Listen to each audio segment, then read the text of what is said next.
Allison, I'm really glad that you could meet with me tonight because, Easter season is upon us, and sometimes that kind of surfaces some self-reflection, some ethical questions. And, I do have a question I need to check in with you on. Yeah, of course. I'm happy to answer. As you know, we both love the Easter candy season that's upon us, and we're taking a lot of that in. Some might say I'm doing Ronald Reagan cosplay with the amount of jelly beans I'm eating, but just need your answer on this definitive. I will take this as truth.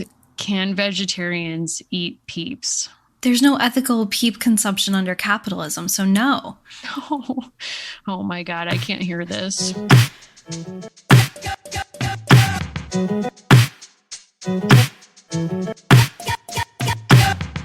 Welcome, everyone, to American Girls, the podcast. This is the show where we're reliving the American Girls series book by book. I'm Mary. I'm still Allison. And I should say I'm not technically a vegetarian, so that question doesn't directly affect my life, but I am curious about it.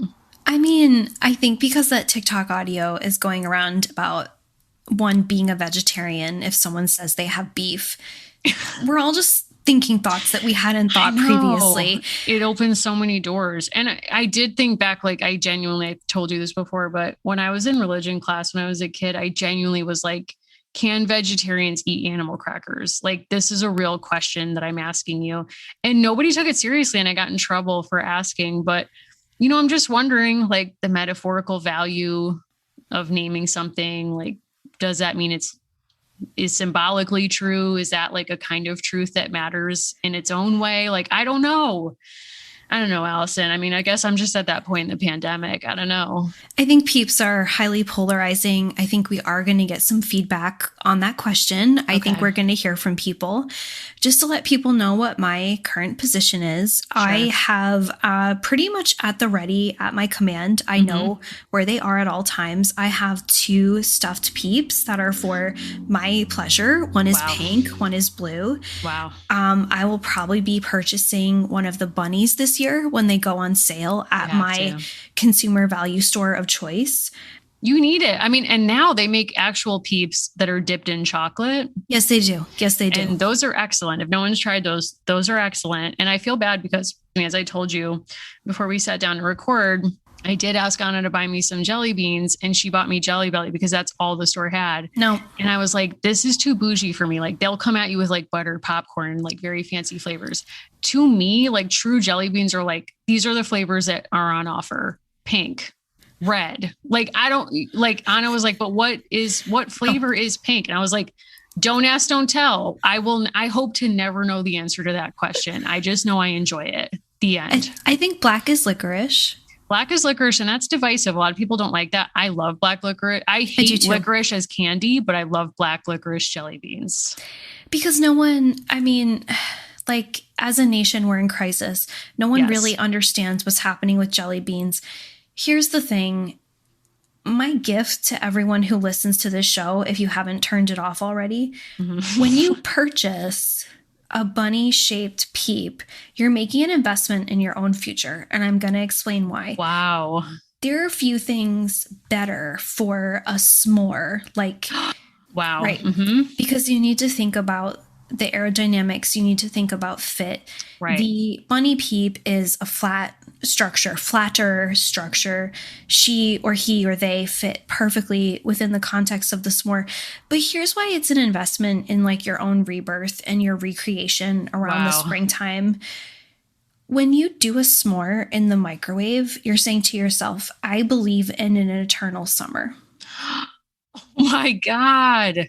I'm just telling you that's... I know Cool for the Summer is about something else, but in a way it's you're doing your own cosplay of that, but it's sort of just my summer is eternal. It's Hot for the Peep is my...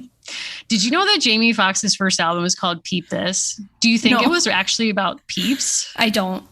Okay. Just checking in with you on that. Thank you.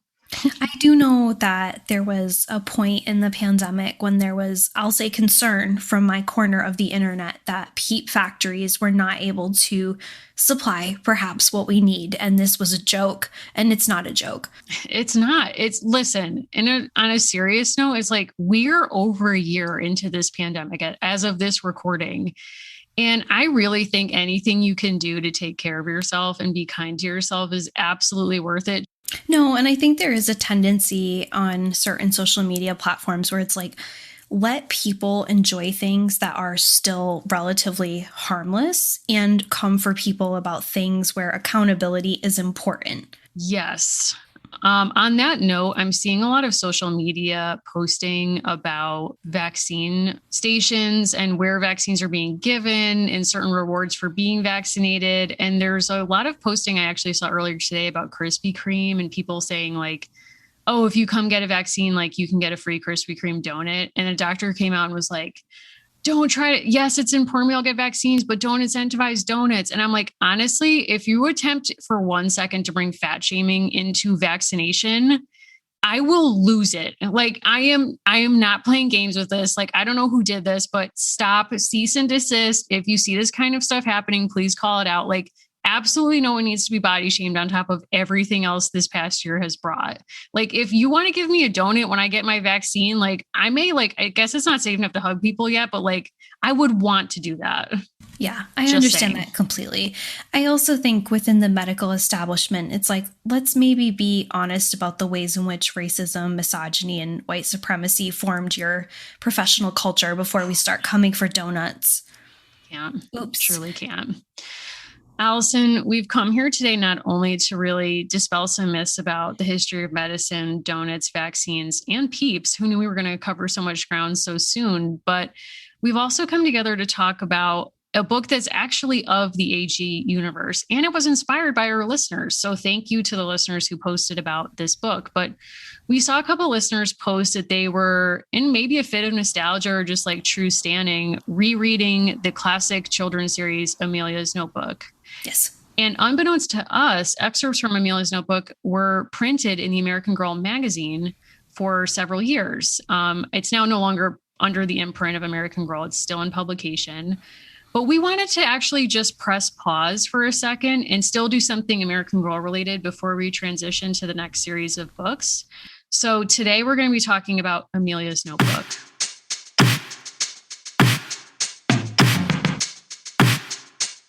Yes, Amelia's Notebook came out in 1995, which is still pretty kind of squarely like right when we were getting into the brand.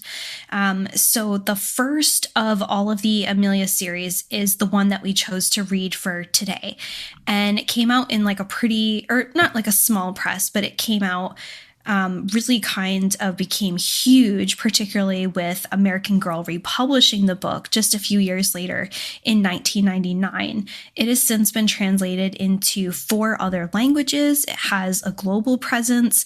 And if you're having a hard time kind of picturing what this looks like, you might want to look up Amelia's Notebook, but it's one of those classic covers that features a black and white speckled composition notebook, and it is supposed to look like a young girl has taken to what we would think of as like bullet journaling to tell a story from her life.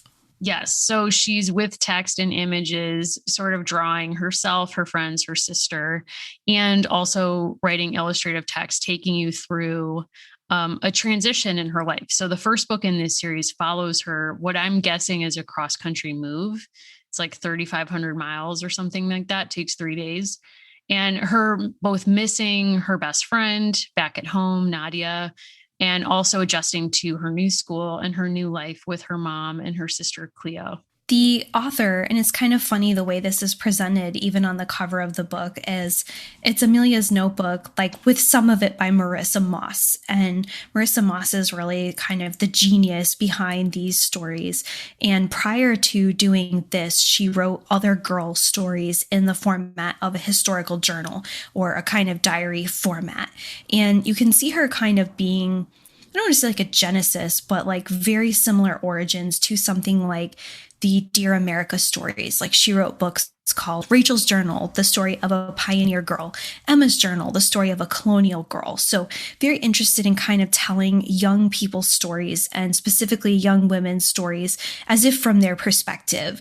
And what's kind of like so, I think, distinctive and iconic about these is they're really they're really colorful drawings and they're all over the place. And the reading process forces you not to just read the text, which is done as a kind of handwriting, but to look at the drawings that cover every single page. Yeah. So in a way, it's like it encourages this kind of chaotic, nonlinear reading because you go to the first page and think that's where the book begins, when actually it starts in the first like literal sheet of the book in the kind of frontispiece and the page with the copyright notice where Amelia writes her own name in next to the author's name. So you kind of get this like this playfulness around the fact that it's a fictional character, but who is such a strong voice that it's literally battling the author's name itself, which is kind of like an interesting way to start the book. Allison, I need to ask, because this is sort of kept as a diary. Did you keep a diary? Yes. Do you still have it? It is destroyed. What? All of it's gone? Yes, correct. Why? You were just like, I can't. The archive, like as a historian, you were like, I know the value of the archive, so this must go. So I don't have a ton in common with Harry Truman, but wow, the writing is the catharsis, and then I don't need to see it again. Yeah. I will occasionally write prose or I will write lines of something in a draft in my Gmail, and then I will just delete it. I don't have, like, we literally do this whole thing where we review people's writing and we dissect it and we think about it from a retrospective. I write certain things for the purpose of a moment and then they are gone. Well, I think that's like an important act of writing is just kind of processing something. And it's not about going back and like rereading is different than reading. And, you know, maybe if you're writing it, it's not because you have any intention of reading it. It's just the act of getting it out. I think that's actually like a recognized therapeutic practice. I've certainly done that. And of course, there's that apocryphal story that Abraham Lincoln said, like when you're mad at someone, write them a letter and then put it in your desk drawer and keep it there, like never send it, which, you know, is like good Gmail behavior, like I guess too. I don't remember I kept diaries like very infrequently. And I think, as I've said before, I frequently lied in my diary entries because I thought my own life was boring. So I would say like, today I climbed Everest, and my mom, then I would get like bored of it or embarrassed. And I would throw it in the trash, and my mom like saved a few pieces of it. So I know there are some pieces of a childhood diary somewhere, but that's about it.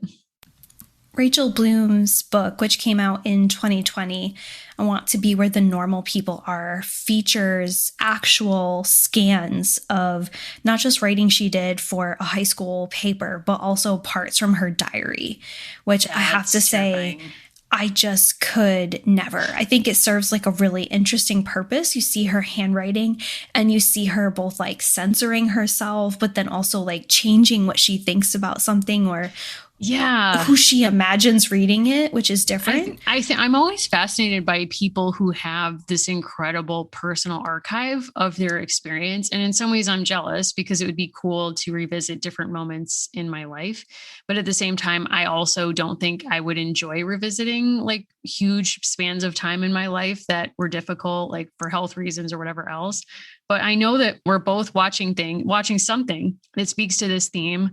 I'll say briefly, I'm watching something you haven't seen yet, which is Kid 90, and I'm not done with it yet, but it's based on an incredible cache of diaries and videotapes that Soleil Moon Frye kept in the 90s. It is pretty dark. So if you're not in a pandemic place where you can see things that are dark, I might wait on that, but it is very interesting. But we're also watching something that's very fun, that's based on someone who herself asked that her most personal writings be destroyed. Thankfully for us, they weren't.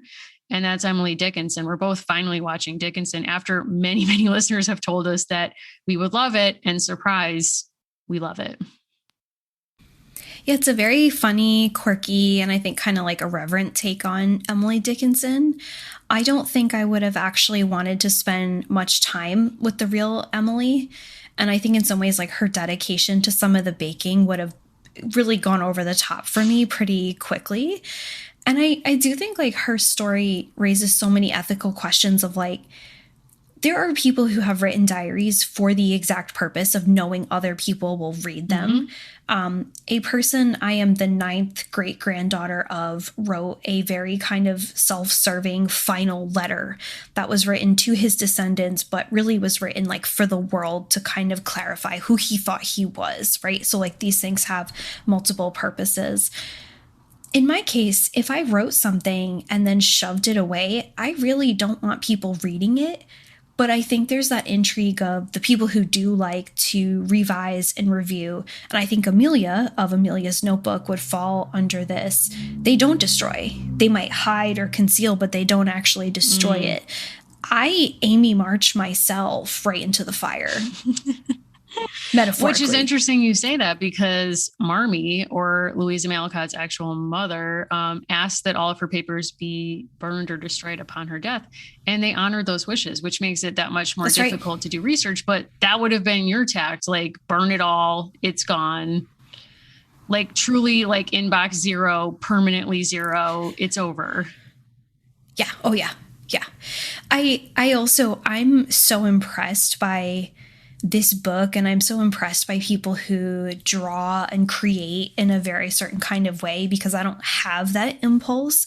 Like I have found even sort of like childhood art, and it's pretty weak. It's not great.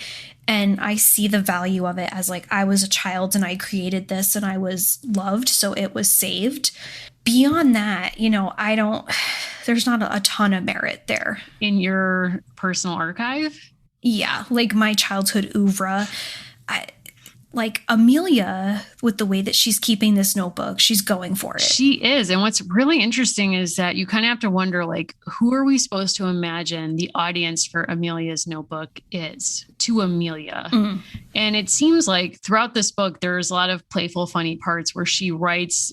And something I really like about this character and the way that she's created is that it sort of reminds me of like Ramona, where it's not like an angel child or a kid who has like the best impulses, is holier than thou, and is like super manners conscious and polite.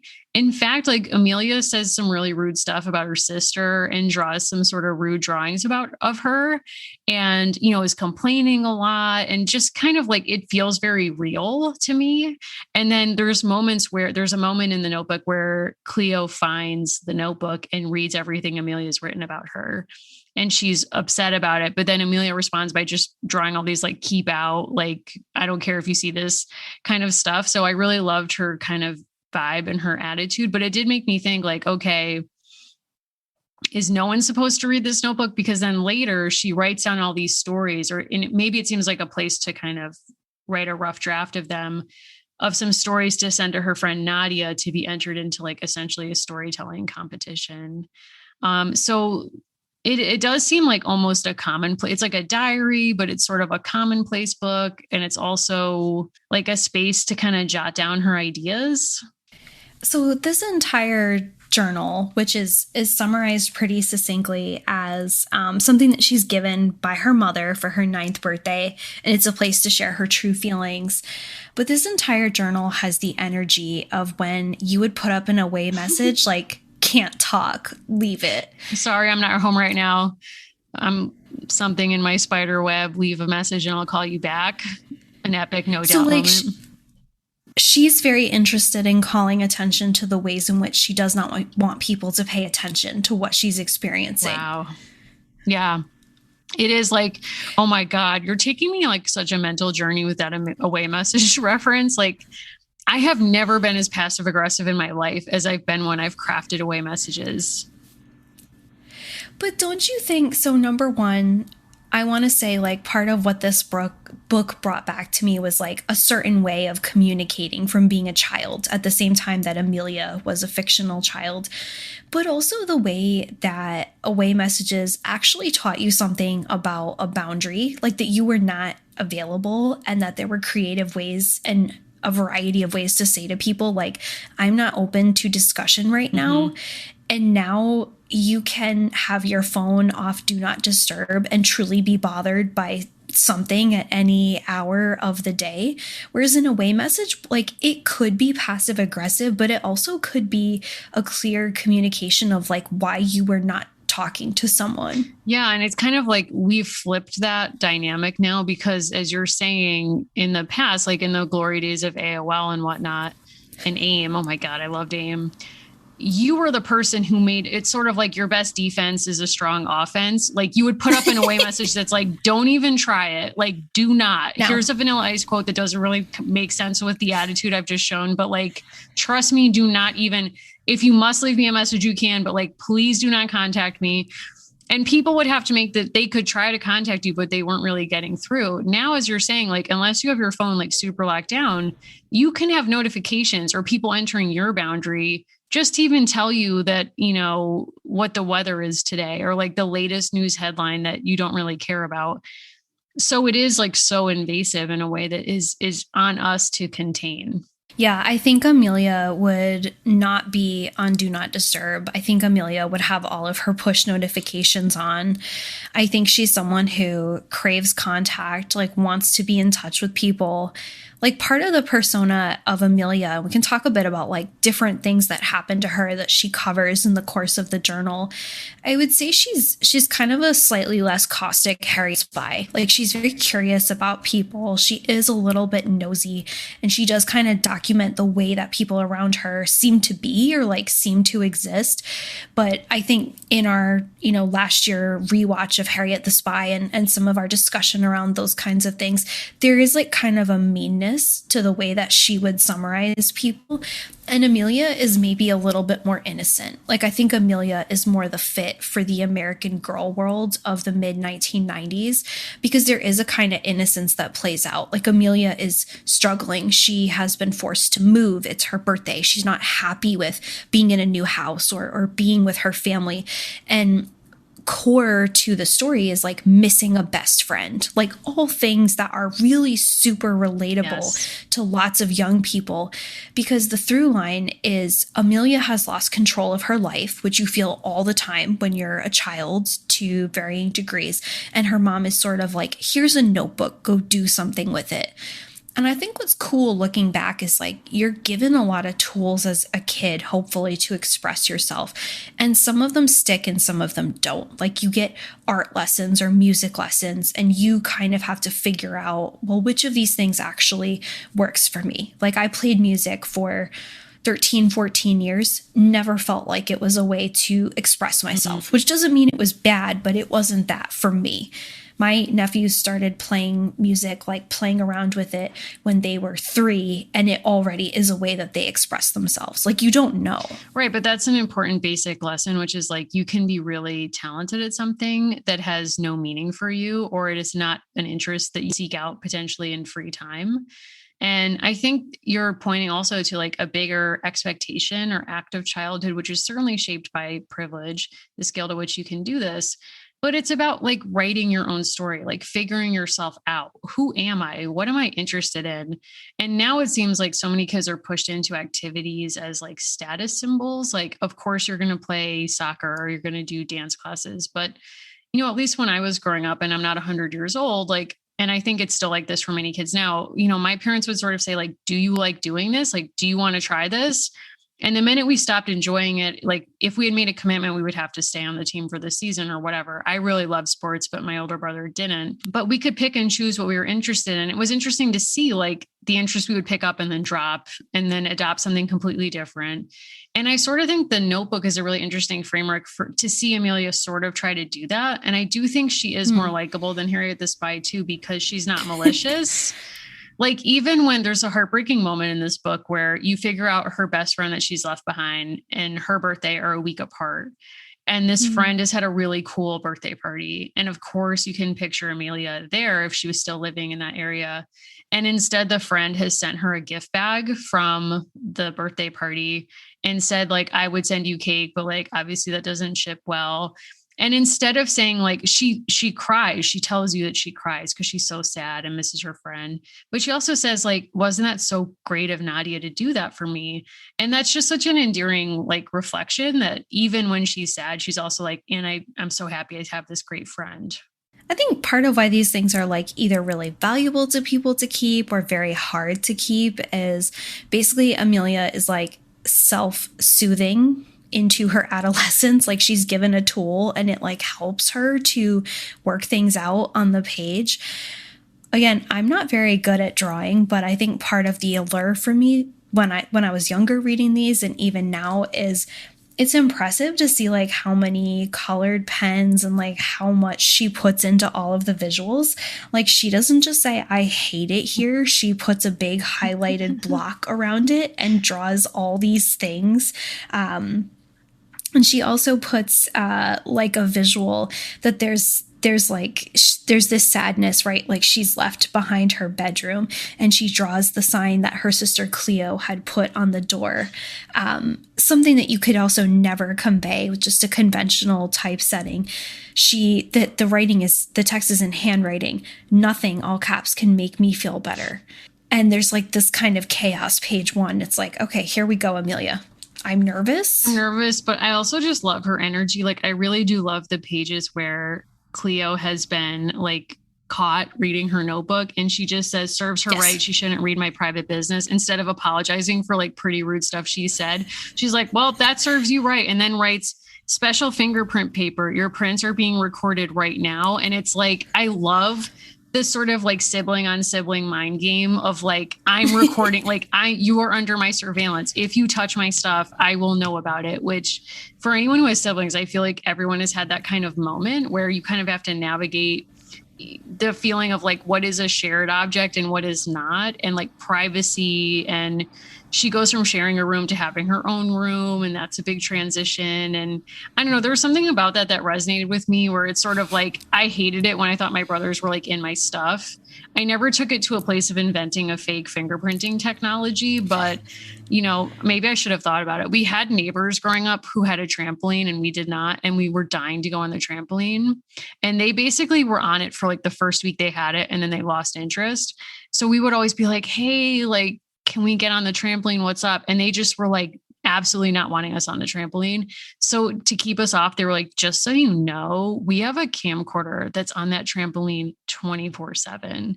And I totally believe this. I was like 10. I was like, oh my God, they have a video camera on that trampoline 24/7. And looking back now, I'm like, that's psychotic. Like they absolutely did not, but it worked on me. Well, I mean, like that's Elf on the Shelf. That's the surveillance state. Like looking back at you, I will say I am the problematic sister in like a story I could tell about my family. Like I taped my sister while she was on the phone. I recognize that that's not okay. I know that that's wrong. I would put my toy microphone underneath her door and I would report to my parents. Like I fully recognize that that is not okay. I would love to tell a charming story about myself of like me with my Fisher-Price device and like drawing a line between that and being a podcaster now. And it's like, honestly, I was just like a little bit annoying. I think of you all the time because I saw that Fisher-Price is like, has this new like vintage toy line. And that's one of the ones they brought back is that recorder. And I was like, wow, I should buy this for Allison. Like, who knows what kind of crimes you'd be solving now. I will say probably 10 years ago, we found one of the tapes that had been in there. And it was just like random audio of people talking. And I was like, turn it off. Like, that's so embarrassing because now I'm an adult and I understand that's not appropriate. And like, it was behavior that was not encouraged. You know, it was like, okay, you can't. Were you like doing historical reenactments as J. Edgar Hoover? You were just like, this is me. I was my own brand. I also so my sister and I shared, much like, you know, Cleo and Amelia, there was a wall between our bedrooms and I would just straight up put my ear to the wall. Wow. I don't have a problem. But I think I'm not uncommon. I thought my sister was the coolest person in the entire world and we're close to 10 years apart. So for me, it was like her life is so adult and so interesting and we were so far apart. It was like, I gotta get in there somehow. Yeah. Right? Yeah. I mean, I think everyone can relate to that in some way. Like, I remember having the landline, like everyone using the home phone that you would always try to like, I remember my brothers picking up at the same time I would, and it would be my friend and it would be like the most innocuous conversation, but they would not hang up. And I would be like, hang up the phone. And they'd be like, oh, I hung up. No, I hung up. And I'd be like, I didn't hear the click. you hang up that phone. And then I'd be trying to like stretch my entire body so I could hold one hand on the phone that was like on a cord to the wall and like see into the other room so I could see if they'd actually hung up the phone. It was so stressful for absolutely no reason, but it's like phones coming into our lives, like the landline, people now will never understand, kids now. I mean, my poor grandmother, but when we would go to Fluffy's house, we would sneak, when my mom was talking to her, we would sneak into her bedroom and prank call people on her landline.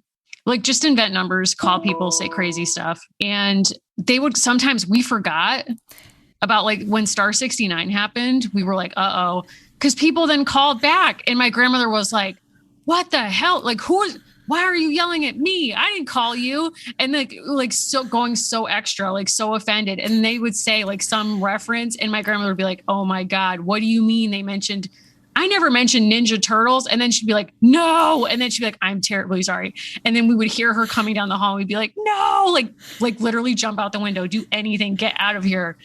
I never should have been trusted with a phone. That's what I want to say.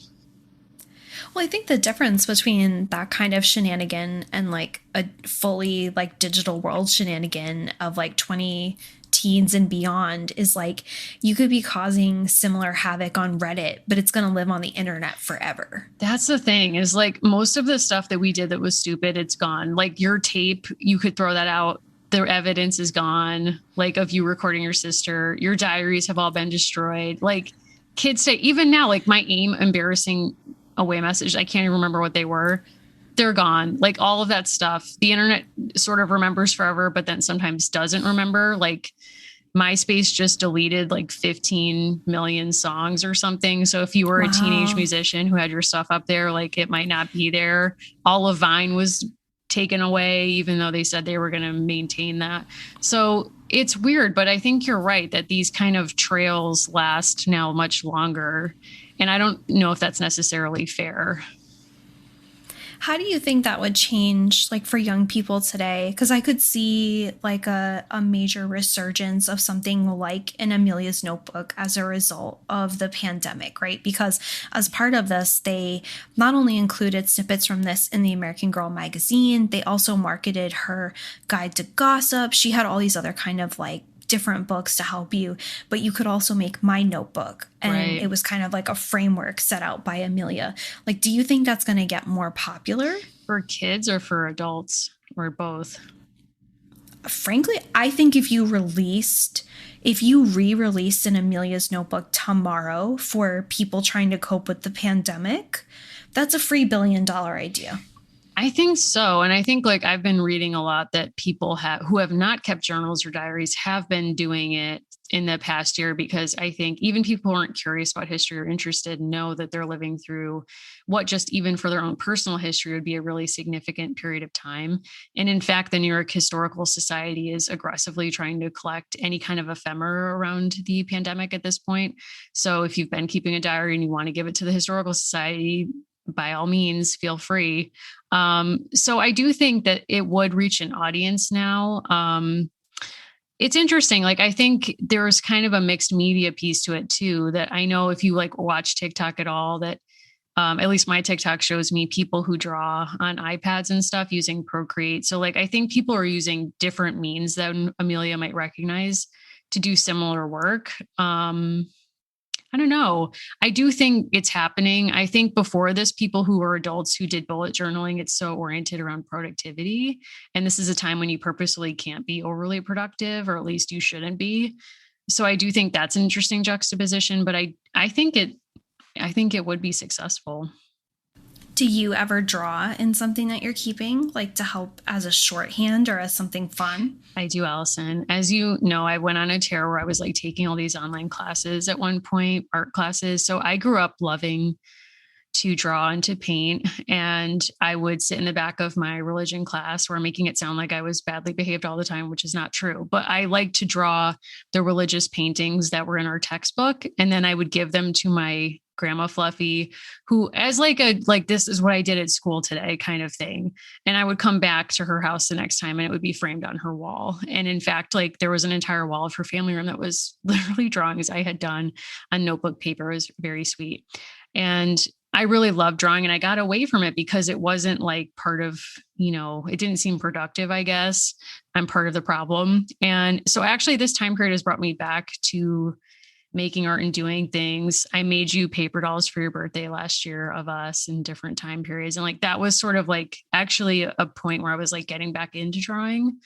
I don't really care if I'm good or not. I just enjoy doing it. So I took a class that was about like basically doing what Amelia's Notebook is for adults on Skillshare. I think that's where I took it. And it was fun and it was cool. So I'm trying to do that, but sometimes life gets in the way, but I am enjoying it. It's cool. I think what's cool about Amelia is the way that these books are presented.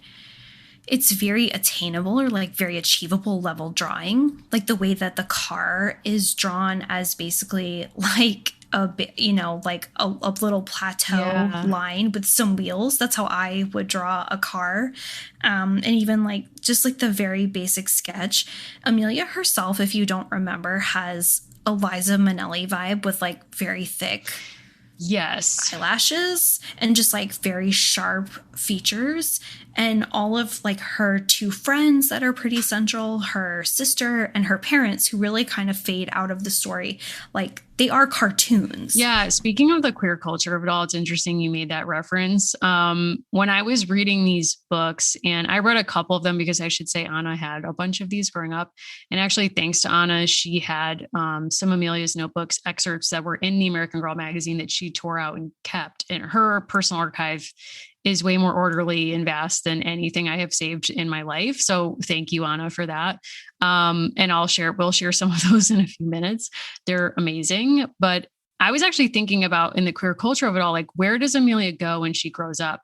And to me, I think she grows up to be like an Alison Bechdel character, like someone whose art progresses, but also the ideas that are driving it also progress in terms of like how she's processing her life and the ideas that matter to her. If you've read, a lot of people know Fun Home, but there's another book that she wrote in which she's using different schools of psychology and psychiatry to process like straight up theory to process her relationship with her own mother. And if that sounds intense to you, like it absolutely is, but it's super, super smart. And I found it really fascinating. So if you liked Fun Home, I would definitely check out that book. But it does seem like Amelia is going to grow up to be someone who doesn't grow out of drawing, who doesn't see that as like not productive or not academic, but continues to see it as like a really personal language of her selfhood, but also like processing external influences. So I like to imagine that future for Amelia. I think there's also a path where she's a Lena Dunham. Like, I think we don't know how rich her parents are, but like this move felt pretty like comfortably bankrolled, and knowing that she comes from like a certain community of artistic people. I think like looking at the page where she just draws like 20 different noses. Yeah. I think that also has a Lena Dunham vibe. That was upsetting to you. Yes. Okay. I want to pull one that I didn't. So I scanned a bunch of the ones that were in the magazine that Anna saved to share with you. But I realized after I scanned them, I read one I scanned and sent you some before I started reading. And so I happened on one that was like super intense. So I need to read you an excerpt of it because I just think it will speak to like whether this is Lena Dunham or Alison Bechdel or like who we're dealing with here. Okay. This one's called Amelia's Family Ties. And you see there's a drawing of her. Hold on. There's a drawing of her where she's literally tied up with rope. Yeah. Okay. And then under here, do you see that there's like 3 dads? Yes. I do feel like a Rorschach is being administered on me, but I'm paying attention. Okay. She is bound up and there are 3 dads. And this is called Amelia's Family Ties. And under the 3 dads, we see laughs too loud, jokey dad who says, "Did you hear the one about the banana? Haha." Then the middle one is working all the time, business guy dad. "Not now, honey. I'm busy." And then lecturing when I was your age, dad. "We had to walk 20 miles to school in the snow." Okay. So you're like, okay, I guess this is going to be about her relationship with your dad. You are not prepared for this story, Allison. I'm just going to say that, listeners, buckle up. We're not ready for this. This is a kid's book. Okay. I mean, it's in the American Girl magazine, but like, whatever. We open on a letter. Okay. Written on blue paper. It's typed. It's from an adult. It's from her dad. So above it, she has written, I'm reading this whole thing because it like shocked me. Okay. I just need your response. She writes, "This is the only thing I've ever gotten from my dad other than my name, I think. My mom says it was his idea to call me Amelia." Then we get the letter. "Dear Amelia, I've written this letter a dozen times trying to think of the right thing to say, but I'm afraid there's no good excuse for not wanting to write you earlier. I meant to get a divorce from your mother, not from you and your sister. But I'm a journalist, and I began working in Japan after the divorce. I was there for 10 years. From that distance, it seemed too difficult to stay in contact with a toddler, Cleo, and a baby, you. Now I'm back in the United States, in Chicago. I'm remarried and have a new family. Your baby brother George is 6 months old. You have every reason to be angry with me, but now that you found me, I'd like to stay found. I'd like to be a part of your life. If you want to be a part of mine too, I hope you'll come spend a week with me this summer. You'll get to know me, my wife, Clara, and your half brother. I've already talked to your mother and she's agreed you can come. Think about it. I hope you decide to find out who your father really is." And then it just says dad. Doesn't even say love, dad. This is so fraught. And then, like, spoiler alert, she goes to Chicago and they're like, she does a lot of free babysitting. And then there's like a very intense dinner with her dad where he's like, "I just couldn't be around your mom. So like, that was that, but that was wrong." And he was like, "Yes, I did come up with your name. I thought you looked like an adventurer. So I named you after Amelia Earhart." Complicated. And then he's like, I loved you the moment I saw you. And she was like, important. But there is something in this story that I think a lot of good children's literature does, which is like, it signals like good behavior in kids, like good behaviors to adopt. So like this dad has not, by his own admission, been dad of the year. And she's out at this dinner with him and it's fancy. And she's like not feeling great about what he's been saying. Like she feels like there's this gulf between them. And previous to this, she was babysitting her half brother, George, and he was crying and she couldn't figure out what was going on. And then he grabbed her sock and stopped crying. And she was like, "Well, I don't really know how that solved it, but like, okay." So she says, quote, "Then I remembered how I felt when I was trying to cheer up George. How can I help him if he couldn't tell me what was wrong? And how could dad know what I needed if I didn't tell him?" So finally, like she ends up asking, like, "Why did you leave?" And they have like a good conversation about it. But I thought that was actually like instructive in a way for kids reading that to sort of be like, no one's a mind reader. If you're upset, you should tell someone. Like, have some good communication. I feel like Eminem saw that in a waiting room somewhere. Wow. And that's where Stan comes from. I listen. And he was like, dun, dun, dun, dun, dun. Like, you know that I don't listen to a lot of music, full stop. You're not a music person, no. I listen to Stan at least once a week. What? Are you serious? I'm very serious. Wow. I think it's a very interesting piece, very troubled piece, very interesting piece. So... wow. Wait, no, you can't move on from that. What's going on with you? Scale of 1 to 10, how worried do I have to be about you? And are you identifying with Eminem these days or Stan? Dido. Where are we at? Oh, Dido. Okay. All right. That's fine. Thank you. I just think it's fascinating. And also there's been sort of a reckoning and conversation about content and Eminem songs happening online. But I think I listened to that song and it's like, this was just on the radio. This was just out here. I think what's so appealing to people now, like who are finding these old magazines, who are finding stuff like Amelia's Notebook, like maybe we're right or wrong to be surprised, but we are saying like the emotional maturity that is displayed by Amelia. Like she has a moment actually in the Notebook where she draws her friend and her friend doesn't like the likeness, which is what actually inspires the drawing of all of the noses. But they have this very mature moment where on the one hand, she's still mourning this other friend that she doesn't get to be with very much. And she has this new friend that she's trying to impress and develop this relationship with. And this moment of like, oh, you see me a way that I didn't think you did. And like the drawing brings these things up. But they have a conversation about it. And Amelia tries to understand versus just saying like, well, I don't need her. I don't need that opinion. Like she is trying to navigate the complexity of being part of a mixed family in that story, of being part of a blended family, I should say. Whereas dad is kind of like, I did some bads. Yeah, big time. And I think what's nice about the story too, is that by no means at the end of the story does she say like, okay, I'm all better. Like this is over. I'm past it. It's like, no, she's still upset and she's still sad and she still doesn't understand a lot of things. And I think she feels proud of herself that in that moment, she gave herself permission to ask her dad to her really vital question, like, where were you? Why did you leave? And I think she kind of has a moment of just kind of celebration or just affirmation, like, okay, I did that. And I feel better because I did that. And yes, the dad says, like, I loved you the moment I saw you. And she kind of celebrates that moment too, that her dad says he loves her indirectly. And she didn't realize she was missing that. But it's sort of like, I think that's a real moment because it kind of portends like issues that are going to keep rippling up about that in the future and how it's not resolved. But it did feel real in that moment.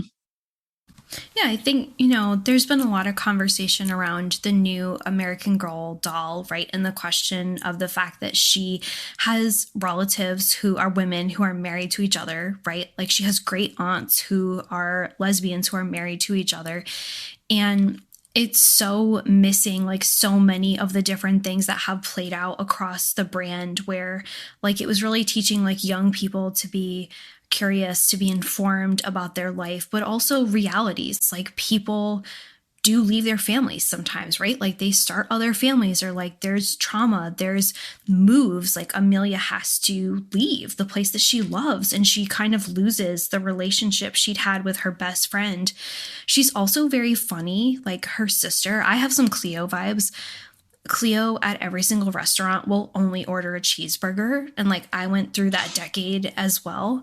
And Amelia basically says, you're going to turn into a cheeseburger. And she says, I know. That was iconic. Yeah. I love that. Like there's also like a funny, so folks who want it, we will link to it. You can access the Amelia website through a historic gateway to the old American Girl website from the early 2000s. And I feel like, a portent of things to come. One of the things Amelia offers is a read your room quiz. Wow. Name an American who doesn't need this now. Yeah. Yeah. True. Can I tell you what's on this website? I'm ready. Okay, so you can take an Amelia quiz, which I am going to subject you to. Okay, great. You can learn school survival tips. There's videos. You can do different like drawing tools. There's a magic washing machine. There's email by Amelia. It's like very colorfully and beautifully illustrated, all by Marissa Moss. And there's also just like a silly little address book you can add. There's something kind of different about this moment of the internet. Like I feel like I could build this website, which is kind of empowering, even though back then I know it was very complicated. Something that I think does not happen in, like, people have been commenting on the way that like global brands are all simplifying their logos so much that they basically look the same and actually make it hard for visually impaired people to differentiate them. But like within the American Girl website, there were these different portals. Like there was the collection, which is most of the stuff we talk about. Coconut, the dog, had their own portal. There was eCard Central, which I hit up for sure. All the time. Yes. And Girls of Many Lands also have their own space, but Amelia's desktop is actually set up like a very basic like word processor. And where it says edit, so there's like file, there's edit. Under edit, there's cut, copy, paste, but it says cut it out, copycat, and paste the pasta, which is like very silly, but also kind of like it's fun. It's a fun introduction to computing. And I am going to make you take this quiz now. Wow. All right. Are you prepared? Yes. Okay. First question. You're washing the dishes. This is like a personality test. All right. You're washing the dishes and you break a dish. Do you throw the dish away and tell mom? Tell your mom and ask her to throw away the dish. Blame it on your little sister or tell your mom an alien's face startled you and made you drop the dish. Ideally, the option I want is throw the dish away and tell no one. But I will pin it on another sibling or an alien if I have to. Okay. I'm picking little sister. Thank you. You have a big test. Do you study hard, go to bed early? No. Study and wake up early to study more? No. Stay up late studying because you have to finish the chapter? Yes. Okay. There's also glance at notes, but don't worry about it. That's not you. That's not my vibe. No. And I will say, if you are taking this quiz, it does take a second to load because we're accessing it through like 3 back channels. Okay, so this personality quiz is a dead end. No. You don't. Oh my God. Is this some kind of existential like prank? Now I'll never know who I am. I truly didn't know this. I wasn't prepared for this. I think much like an American Girl quiz, like I love this. You are, Wait, hold on. I might have a quiz for you, Allison. I didn't see that coming. You didn't see that coming. Are you in an emotional space to take a quiz right now? Yeah, for sure. So thanks to Anna's Archive, I'm going analog so we don't have to worry about the Wayback Machine sending some of us into a personality spiral from which some of us may never recover. I don't know how many days it is from Leo season, but like I won't feel safe until we get there. Okay, so this is the Read Your Room quiz, not to be confused with the Read the Room quiz, which should be offered in all schools, as we've said. Okay, so I'm going to ask you a series of questions with 3 multiple choice possible answers. Okay. Under my bed are A, 2 slippers neatly lined up. B, board games and books artistically arranged. No. C, all the things I shoved under there when I had to clean my room. C. Yeah, I could have told you that one. In the closet are A, clothes hung up in an orderly fashion. B, clothes and toys kind of organized. C, I'm not sure what's in there. You could find anything. I'm a B, C cuss, but I'm going to go with B. Interesting. Okay. Yeah, that feels right. Okay. 3, on my desk are A, pens, pencils, a lamp, and plenty of space to work. B, papers, pens, tissues, a lamp, and boxes of paper clips, rubber bands, and thumbtacks. Or C, I can't even see the top of my desk. There's so much stuff on it. I'm a B. I never let it get that cluttered because I also usually have like toys. You know what, Allison, as your best friend, I can't let the negative self-talk go further. Like, you're not a B. Okay. Please remember that. Okay. Question 4. On my bed is A, my favorite stuffed animal. B, a pile of stuffed animals. C, a heap of all kinds of junk, including a stuffed animal or 2. It's a C for me. Still. Fair. Okay. That's good self-awareness. On the wall is A, a bulletin board.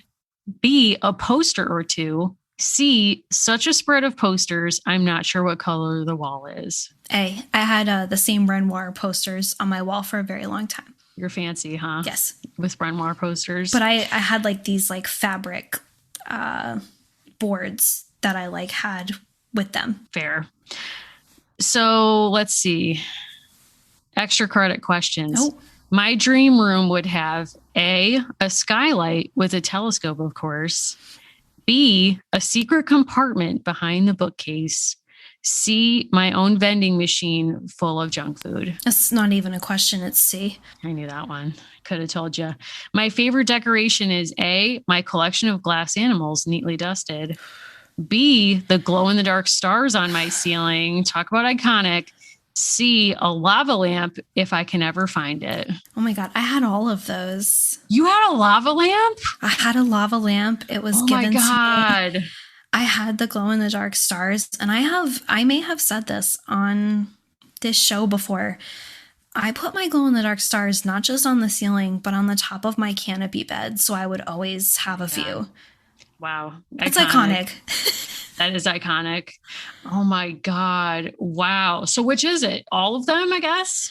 I'm going to go with the glow-in-the-dark stars because that was most important to me the longest, and lava lamps do eventually kind of fade out. I remember those were such a hot item, especially when like 60s nostalgia was hopping with the 60s miniseries, as we've mentioned, a shared love of ours. But my mom was like, that's a fire hazard. It is. It certainly is. Yeah. Just saying. I'm glad you're still here. The oldest thing in my room is A, the teddy bear I had when I was a baby. B, the handprint I made in kindergarten. C, the stale Cheerios under my bed. D, a Dunkin' iced coffee I bought at 8 a.m. and I'm still nursing now late into the evening. I won't answer that. Wow. So I had old things in my room even when I was a child. And actually one of my favorite things was I had a framed photo of my brother and sister when they were like very young. And I loved that. It was in a very cute little frame. And that was one of my favorite things. So that was probably like the actual oldest. That's so cute. Okay, so the way that the scoring of this works is that it's like if you got all mostly A's this, mostly B's this, so I'll just read those. So I think you got mostly B, C's. I don't know. So we'll see how we feel. If you chose mostly A's, you're incredibly neat and organized. I predict you'll come clean my room. Oh, wow. No. If you chose mostly B's, your room is cozy and inviting. I predict you'll always be able to find what you need when you need it. In some ways, it's like precursor cottagecore is like how I read that personality evaluation, but that could just be me. That's a binary I reject, which is like, I know where things are. No one else does. That's in it. So in a way, it's like a security policy. It's like hiding in plain sight. Like I know where every American Girl book I might need for this show is right now. Okay. I respect that. I always feel like I have a similar kind of system in my life. And I once read that someone was like, you'll know you'll have Alzheimer's if your car keys are like in the freezer or a place where they absolutely shouldn't be. And that filled me with terror because I'm like, I could do that now. Like, I don't know. You know what I'm saying? Like my life is a bit chaotic. If you chose mostly C's, your room is a construction site. I predict only you will know how to get from the bed to the door without stubbing your toe on the stuff on the floor. Wow. That's okay though. You're okay with that. You don't feel attacked. I think there's, much like Amelia brings like a certain kind of fun energy. I think there's a time and a place for that level of like frenetic excitement. And some people would say, but Allison, not in your sock drawer. Well, wrong. Dare agree to disagree, I guess. I don't know. I have been asked not infrequently if I'm living in my car, which is another question that I reject. Sure. I mean, you haven't answered it, but I'll assume that. Yes. So that's a bit clever, but I don't know. You are not living in your car. No, I am not. I am not. In a way, it's like you're just very prepared because you have a lot of materials in your car so that if you needed to, you meet any range of circumstances, you're ready. It's like you're sort of you've prepared in advance to MacGyver your way out of any situation. I'll be honest too. Like, I feel like if Amelia dropped down into my life, we would have a good time. I would know I was going to be put in the notebook and that would put me on guard a little bit. But I think like living in her analog, like funny time world, I wouldn't feel that nervous. It's not like I was like birthed to a professional blogger where I'd be like, where is this going?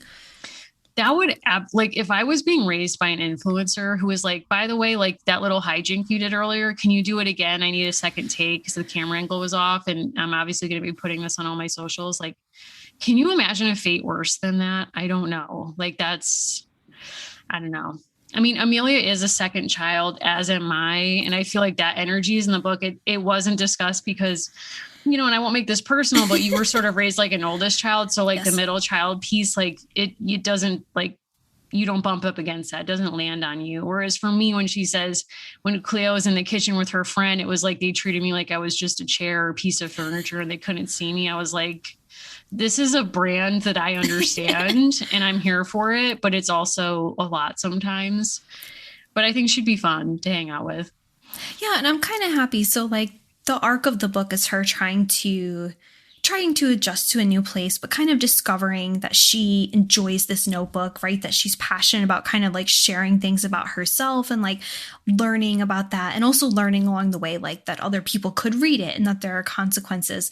And she ends up just kind of happy. Like she's had some fun times with her friends and she learns that this is something she wants to keep doing.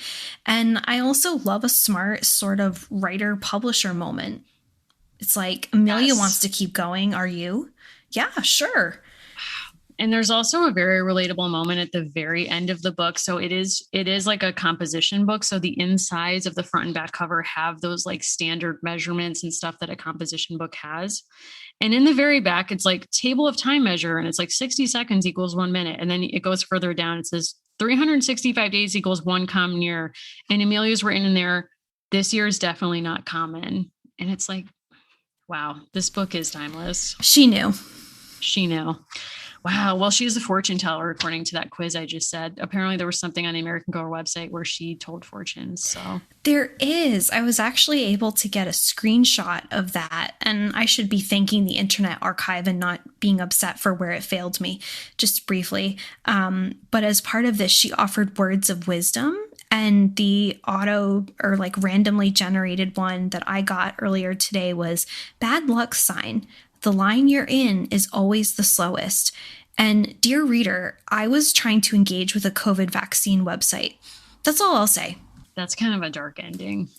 You know, I think it's dark, but I think it's also a reminder that like young people know more than we give them credit for. I do think this book is evidence that kids absorb a lot and they pick up a whole heck of a lot. And, you know, don't underestimate them. No, and Amelia in her garb is dressed like she's ready to go to a farmer's market in Brooklyn. Yeah, she would fit right in now. You know, she would be very of the times. I think so. I would like to see read one of the more recent ones to see kind of how the tone has changed, if at all. But, you know, if you're listening to this and you have read one, please let us know about it because I am curious. Yeah. And I mean, know that we're continuing on the path. We're kind of at this turning point where we're still going to keep revisiting things that we loved when we were in the Amelia age and like the Amelia epic of literature. I think that's probably how future scholars will define the mid-1990s, like the Amelia notebook time. And we're also going to be kind of taking like a similar lens, but a different kind of appreciation to stories like Kaya's, right? Because we haven't read that before. We haven't read all of the Kit series. We haven't read Caroline, but we still kind of understand the world that came from. And you all kind of fill in those gaps for us too. Absolutely. So we're so excited of where we're going next. And we hope you're going to come along for the ride with us. We have already gotten some messages from folks who are looking for Kai's books and are getting ready. And we are too. And we're very excited for that. Absolutely. Mary, if people want to reach out to you, they want to talk to you more about Amelia, or there's other content you want to tell us about that we should cover from the magazine, where should they find you? Yes, I would love to talk about the magazine, all of it. Please find me on Instagram at Mimi Mahoney and on Twitter at Mary Mahoney123. Now, Allison, if somebody would like to propose a diary entry for you to destroy, how might they reach you? Yes, so you will not find my childhood tapes at Allison Horrocks on Twitter and Instagram. We also love when you follow the show and you reach out to us there, American Girls Podcast or A Girls Pod on Twitter.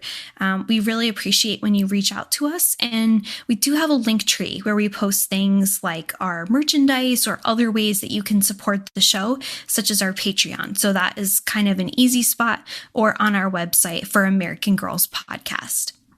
That's right. So thank you so much for listening, for all of you who continue to support our show and this really cool community. And we love hearing from you. So thanks for being in touch, and we will see you on the next episode.